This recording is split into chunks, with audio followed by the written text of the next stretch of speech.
आइए सुनते हैं टिम फरिस की यह किताब द 4 आवर बॉडी। अध्याय 1, परिचय।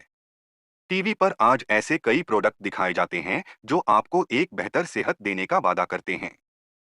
इंटरनेट भी इस तरह के केमिकल्स से भरा पड़ा है। साथ ही बहुत से लोग आपको अलग अलग चीजें खाकर सेहत सुधारने के तरीके बताते होंगे। ऐसे में आपको किसकी बात सुननी चाहिए? यह किताब आपको बताती है कि किस तरह से आप अपने खान पान को सुधार कर और कुछ आसान और मजेदार व्यायाम कर अपनी सेहत को सुधार सकते हैं। और किस तरह से दुनिया के महान एथलीट्स ने रिकॉर्ड बनाए और इसका राज क्या है। इस किताब की मदद से आप एक सेहतमंद शरीर पाने के ख्वाब को पूरा कर सकते हैं। आप जानेंगे कि किस तरह की चीजें खाकर आप अपना वजन कम कर सकते हैं, कैसे आप अच्छी नींद पा सकते हैं, किस तरह आप अपने भागने, कूदने और तैरने की क्षमता बढ़ा सकते हैं। अध्याय 2, एक सही शरीर पाने के सफर की शुरुआत कीजिए। किसी भी काम को बेहतर तरीके से करने के लिए हमें खुद को उस काम के लिए समर्पित करना होगा। लेखक ने कुछ ऐसा ही किया। 10 साल तक वे अलग अलग एथलीट और साइंटिस्ट से मिलते रहे और यह जानने की कोशिश करते रहे कि क्या करने से एक व्यक्ति अच्छी सेहत पा सकता है। लेखक ने पाया कि किसी काम को करने के लिए हमें सिर्फ उतनी ही मेहनत करनी चाहिए जितने से हमें नतीजे मिल जाएं। इस कॉन्सेप्ट को मिनिमम इफेक्टिव डोज कहा जाता है, जिसे आर्थर जोन्स ने बनाया था। उनके हिसाब से ज्यादा काम करने से नतीजों पर बुरा असर पड़ता है। आर्थर जोन्स के इस कॉन्सेप्ट को ब्रायन मैकेंजी नाम के एक एथलीट ने अपनाया। इससे पहले वो हफ्ते में 24 से 30 घंटे ट्रेनिंग किया करता था, जिससे उस पर और उसके रिश्तों पर दबाव पड़ रहा था। लेकिन इस तरीके को अपनाने के बाद वे सिर्फ 6 से 7 घंटे ट्रेनिंग करने लगे। इसका नतीजा यह हुआ कि वे एंजेलिस क्रेस्ट 100 मील रेस में चौथे स्थान पर आए। मिनिमम इफेक्टिव डोज को अपनाने से पहले आपको उस पल से गुजरना होगा जब आपको लगे कि अब आपको अपनी हालत सुधारने के लिए कुछ करना चाहिए। ब्रायन को लगा कि अगर वो इस तरह से ट्रेनिंग करता रहेगा तो उसके रिश्ते टूट जाएंगे और साथ ही वो बीमार भी पड़ जाएंगे। उन्हें लगा कि अब उन्हें अपनी मौजूदा हालत सुधारने के लिए कुछ करना चाहिए। चैड फावलर लेखक के दोस्त हैं और इन्फोइथर कंपनी के सीटीओ हैं। वे बहुत मोटे थे। कपड़े खरीदते वक्त उन्हें लगता था कि वे चाहे कुछ भी पहन लें, अच्छे नहीं लगेंगे। यही वो पल था जब उन्हें लगा कि अब उन्हें कुछ करना चाहिए। इस पल को हम हराजुकू मोमेंट कहते हैं। इसके बाद उन्होंने अपने खाने पीने पर ध्यान दिया और कार्डियो ट्रेनिंग की, जिससे एक साल में उन्होंने 32 किलो वजन कम किया। अध्याय 3, स्लो कार्ब डाइट और प्रोटीन युक्त नाश्ते के साथ अपना वजन कम कीजिए। आइए देखें कि स्लो कार्ब डाइट क्या होता है और इस डाइट को अपनाते वक्त आपको किन नियमों को मानना होगा। सबसे पहले आप व्हाइट कार्बोहाइड्रेट्स लेना बंद कर दीजिए। यह ब्रेड, चावल, आलू, पास्ता, टोर्टिल्ला और अनाज में पाया जाता है। इसके बाद आप जो खाना खा रहे हैं वही रोज खाते रहिए। आपको इन 3 कैटेगरी के भोजन खाने होंगे। मेन प्रोटीन: अंडे, मांस, chicken. Legumes: black beans, red beans, soya beans, borlotti beans और लेंटिल्स। सब्जियां: ब्राकली, गोभी, पालक, एस्पैरेगस, मटर, ग्रीन बीन्स। इस तरह का खाना खाने से आपका वजन नहीं बढ़ेगा। आप फ्रूट जूस, दूध, बियर या सॉफ्ट ड्रिंक मत पीजिए क्योंकि इनमें बहुत कैलोरी होती है। इनकी जगह पर आप पानी पीजिए या फिर बिना चीनी की चाय या कॉफी पीजिए। अगर आप चाहें तो 1 या 2 ग्लास रेड वाइन भी पी सकते हैं। फलों में फ्रक्टोज पाया जाता है, जो कि एक तरह का शुगर है, इसलिए इन्हें मत खाइए। हालांकि आप टमाटर या एवोकेडो खा सकते हैं। हफ्ते में एक बार आप वो खा लीजिए जो आप खाना चाहते हैं। आप बर्गर, पिज्जा या कुछ भी खा सकते हैं। इससे आपका मेटाबॉलिज्म बढ़ जाएगा, जिससे फैट कम हो जाता है। आप कभी अपने सुबह का नाश्ता करना मत भूलिए। सुबह कम से कम 20 ग्राम प्रोटीन लीजिए। इससे कार्ब खाने की तलब कम हो जाती है। अगर आप नाश्ता नहीं करेंगे तो शाम को आपको भूख लगेगी और अनजाने में आप ज्यादा खाना खाएंगे। अध्याय 4, रशियन केटलबेल स्विंग और ओकैम्स प्रोटोकॉल मेथड का सहारा लेकर आप एक बेहतर सेहत पा सकते हैं।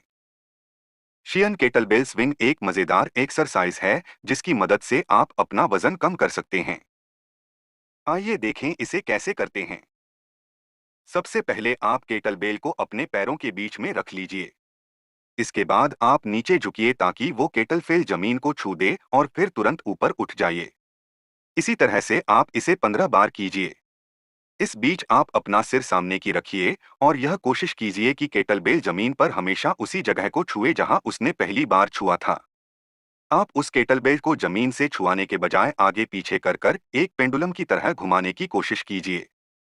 केटलबेल को कुछ इस तरह से घुमाइए कि वो आपके पैर के पीछे से होकर आपकी कमर पर जाकर लगे। इस तरह से रोज 15 या 20 मिनट एक्सरसाइज कर आप अपना वजन काफी हद तक कम कर सकते हैं। बहुत से लोग शरीर बनाना चाहते हैं, ना कि वजन कम करना। उनके लिए हमारे ओकम्स प्रोटोकॉल मेथड है। यह तरीका नील स्ट्राउस के द्वारा अपनाया गया था, जो कि लेखक के दोस्त और द गेम के बेस्ट सेलिंग लेखक हैं। इस प्रोटोकॉल में बहुत से वेट लिफ्टिंग एक्सरसाइज होते हैं, जिसमें आप बैठकर उठने वाली कसरत करते हुए एक डंबल उठाते हैं। ऐसा करते वक्त अपने पैरों को एक दूसरे से कुछ दूरी पर रख लीजिए और उन्हें कुछ इस तरह से बैठिए कि आपके पैर जमीन से पैरेलल हो जाएं। इस तरीके को आजमाकर नील ने 1 महीने में 4.5 किलो वजन बढ़ाया। अध्याय 5। अच्छी नींद पाने के लिए ठंडे पानी से नहाइए। हम सभी के साथ ऐसा एक ना एक बार जरूर हुआ है, जब हम रात में बहुत सोने की कोशिश करते हैं लेकिन सो नहीं पाते। हम करवटें बदलते रहते हैं, 1 से 100 तक गिनती भी गिनते हैं, गाने सुनते हैं, लेकिन फिर भी हमें नींद नहीं आती। अपने यूनिवर्सिटी के दिनों में लेखक ने यह बात जानी कि ठंड और नींद का बहुत अच्छा रिश्ता होता है। अगर आप सोने से पहले ठंडे पानी से नहा लीजिए तो आपको अच्छी नींद आ सकती है। इसके अलावा आप आरईएम यानी रैपिड आई मूवमेंट तकनीक का इस्तेमाल करके भी अच्छी नींद हासिल कर सकते हैं। इन तरीके में हम लगातार 8 घंटे ना सोकर 2-2 घंटे के इंटरवल में सोते हैं। आरईएम को आप एवरीमैन के मेथड की मदद से कर सकते हैं। इसमें आप 4.5 घंटे लगातार सोते हैं और फिर 20 मिनट के लिए दिन में 2 बार सोते हैं। इन तरह से आप एक दिन में सिर्फ 5.2 घंटे सोकर भी अपनी नींद पूरी कर सकते हैं। या फिर आप यूबरमैन मेथड का सहारा ले लीजिए। इस मेथड में आप सिर्फ 2 घंटे ही सोते हैं। हर 4 घंटे पर 20 मिनट के लिए सो जाइए। इस तरह से एक दिन में आप 6 बार सोएंगे। लेकिन अपने इंटरवल ज्यादा से ज्यादा 4.5 घंटे का ही रखिए। इससे ज्यादा रखने पर शायद आपको इसका फायदा ना मिले। शुरू शुरू में इन तरीकों को अपनाना थोड़ा मुश्किल हो सकता है, क्योंकि अभी आपके शरीर को इस तरह से सोने की आदत नहीं है। लेकिन बाद में आपको इसकी आदत पड़ जाएगी और आप कम घंटे सोकर वही आराम शरीर को दे पाएंगे। अध्याय 6। आप अपने भागने की स्पीड को पोज मेथड की मदद से सुधार सकते हैं। बहुत से लोग फुटबॉलर बनना चाहते हैं। जब फुटबॉलर्स को चुनने के लिए उनका फिजिकल एग्जाम लिया जाता है, तो कुछ लोग दौड़ में सिर्फ 1 इंच पीछे रह जाने की वजह से हार जाते हैं। आइए देखें कि तरह से आप अपने भागने की क्षमता को बढ़ा सकते हैं। इस मेथड का नाम पोज मेथड है। इसे निकोलस रोमन ने बनाया था। उन्होंने बताया कि दौड़ते वक्त आप थोड़ा सा आगे झुकिए। इनसे आप ग्रेविटी की मदद ले सकते हैं और अपने भागने की स्पीड बढ़ा सकते हैं। अपने घुटनों को हर वक्त हल्का सा मोड़े रखिए। अपने पैर पर जोर देने के बजाय अपने पीछे के हिस्से पर जोर दीजिए। इसके अलावा आप अपने कूदने की ऊंचाई को भी बढ़ा सकते हैं। इस मामले में डी फ्रैंको का नाम एक बहुत अच्छे कोच के रूप में उभर कर आता है। बहुत से लोग उनसे सिर्फ 2 दिन ट्रेनिंग लेने के बाद ही अपने कूदने की ऊंचाई को बढ़ा लेते हैं। लेखक ने ट्रेनिंग लेने को बाद अपने कूदने की ऊंचाई को 3 इंच तक बढ़ाया। आइए देखें कैसे। सबसे पहले अपने हाथों को ऊपर उठाइए, जिस तरह से एक डाइवर पानी में कूदने से पहले उठाता है। इसके बाद आप कूदिए और साथ ही साथ अपने हाथों को फैलाकर नीचे ले आइए।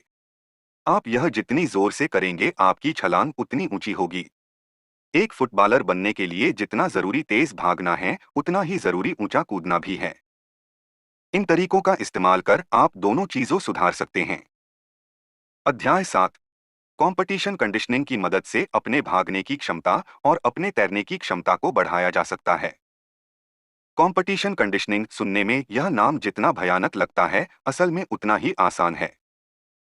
इस तरीके का इस्तेमाल एलाइसन फेलिक्स ने वर्ल्ड रिकॉर्ड बनाने के लिए किया था। उस तरीके का इस्तेमाल कर आप अपने भागने की स्पीड को सुधार सकते हैं। आइए इसे समझते हैं। इसमें आप 100 मीटर की दूरी को 23.8 सेकंड में चलकर तय करने की कोशिश करते हैं। आप इस दौरान जितना तेज हो सके उतना तेज चलने की कोशिश करते हैं। जब आप बहुत तेज चलने की कोशिश करते हैं, तो आपका मन भागने को करने लगता है, लेकिन आप फिर भी बस चलते रहते हैं। इससे समय के साथ आपके भागने की स्पीड काफी हद तक सुधर जाती है। अब आइए हम जानें कि किस तरह आप अपने तैरने की स्पीड को बढ़ा सकते हैं। इसके लिए आप टोटल इमर्शन टेक्निक का इस्तेमाल कर सकते हैं। इसका सहारा लेकर आप एक ही स्ट्रोक में दोगुनी दूरी तैरकर तय करते हैं। सांस अंदर खींचते वक्त अपने शरीर को मोड़ने की कोशिश कीजिए, ना कि अपने हाथों या पैरों के सहारे आगे बढ़ने की। इससे आप कम से कम कोशिश करके ज्यादा दूर तक जा सकते हैं। हमेशा सामने की तरफ देखते रहिए, जिससे आपका शरीर पूरी तरह से समतल हो। अपने हाथ को नीचे की तरफ ले जाकर पानी को धक्का दीजिए और साथ ही अपने हाथ को फैलाइए, जिससे आप लंबे से लंबा स्ट्रोक मार सकें। आप ज्यादा से ज्यादा स्ट्रोक मारने की बजाय लंबे से लंबा स्ट्रोक मारिए, जिससे आप दूर तक जा सकें। अध्याय 8 सारांश। एक अच्छी सेहत और अच्छा स्टैमिना होने से आप अपनी जिंदगी को अच्छे से जी सकते हैं। इसके लिए आप अपने खान पान पर ध्यान दीजिए और साथ ही कुछ कसरत कीजिए। अलग अलग तरीके अपनाकर आप अपने भागने और कूदने की क्षमता को बढ़ा सकते हैं। अपने खाने के साथ रोज 1.5 चम्मच लौंग खाइए। लौंग खाकर आप अच्छा और तंदुरुस्त महसूस कर सकते हैं। इससे आपके ग्लाइसेमिक लेवल 29% कम हो जाते हैं। ग्लाइसेमिक लेवल यह दिखाता है कि आपके खाने में कितना कार्बोहाइड्रेट है, जो बदले में आपके शुगर लेवल को चेक करता है। लौंग खाकर आप अपने शुगर लेवल को कम कर सकते हैं और साथ ही अपने वजन से भी छुटकारा पा सकते हैं। आप सुन रहे थे द 4 आर बॉडी, जिसके लेखक है टिम फरिस।